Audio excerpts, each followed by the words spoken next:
అనగనగా ఒక అడవిలో ఒక బావి ఉండేది.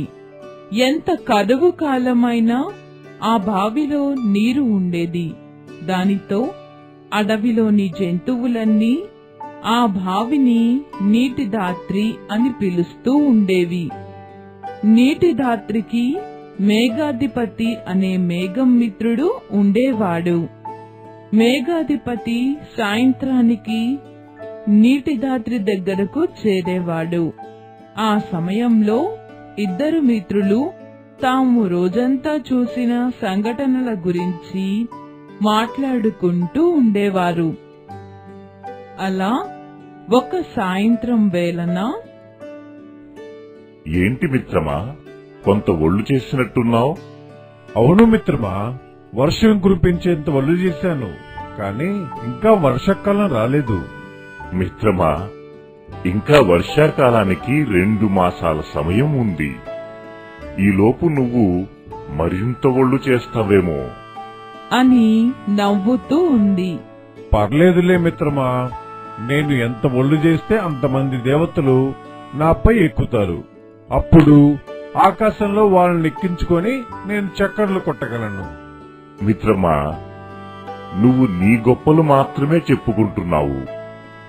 మరి సముద్రాలపై వర్షంలా కురిపించే మా నీరు గురించి చెప్పట్లేదు.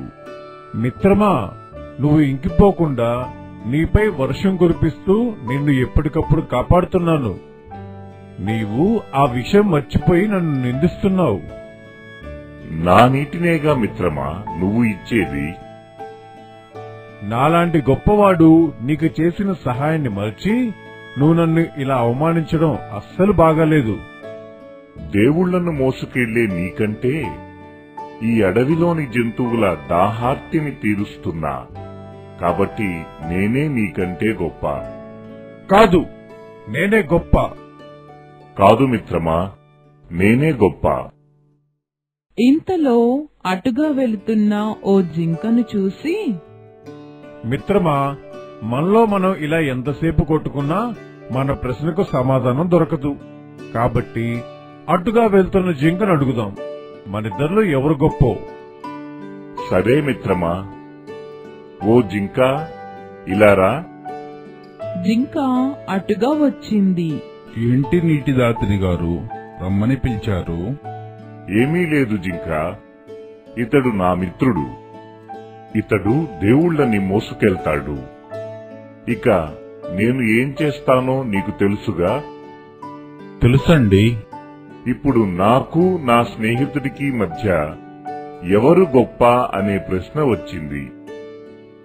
మేము ఎంత కొట్టుకున్నా దీనికి సమాధానం మాత్రం దొరకడం లేదు. కాబట్టి నువ్వు చెప్పు, మాలో గొప్పవారు ఎవరు? ప్రభూ, దేవుణ్ణి మోసుకెళ్తున్న మీ స్నేహితుడు, అలాగే కరువు కాలంలో సైతం మా దాహాన్ని తీరుస్తున్న మీరిద్దరు కర్తవ్యాలను సరిగ్గా నిర్వహిస్తూ మా అందరికీ ఉపయోగపడుతున్నారు. కావున మీరిద్దరూ గొప్పవారే. మరి నేను వెళ్ళొస్తాను అని జింక అక్కడి నుండి వెళ్లిపోయింది. జింక మాటలు విని నీటిదాత్రి, మేఘాధిపతి తమ తప్పును తెలుసుకుని తర్వాత అలాంటి సంభాషణల జోలికి వెళ్లకుండా మంచిగా మెలిగారు.